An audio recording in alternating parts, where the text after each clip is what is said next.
जब मैं कंसिडरेशन की बात करता हूं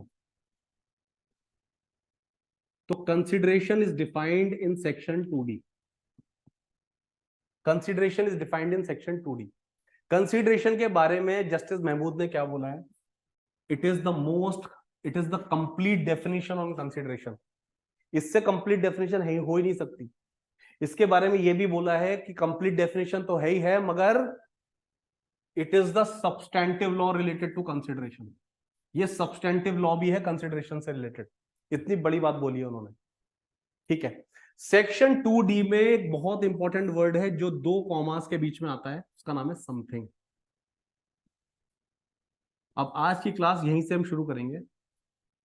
वो ये है, मतलब आज का टॉपिक यहीं से शुरू करेंगे। जो समथिंग है ना, समथिंग के बारे में ऑनरेबल सुप्रीम कोर्ट ने बोला कि जब वेस्टर्न वर्ल्ड में हम कंसिडरेशन की डेफिनेशन लेते हैं, when we look at the definition of consideration, the definition of consideration is it must have some real value in the eyes of law. It should not be fictitious. It must have some real value. It must have some real value in the eyes of law. It should not be fictitious. मनगढ़ंत नहीं होनी चाहिए। वो ऐसी नहीं होनी चाहिए कि वो यूफोरिक है। वो ऐसी नहीं है कि मतलब उसका उसका व्याख्यान ना किया जा सके, ऐसा ना हो, इमेजिनरी ना हो। So consideration must have some real value in the eyes of law.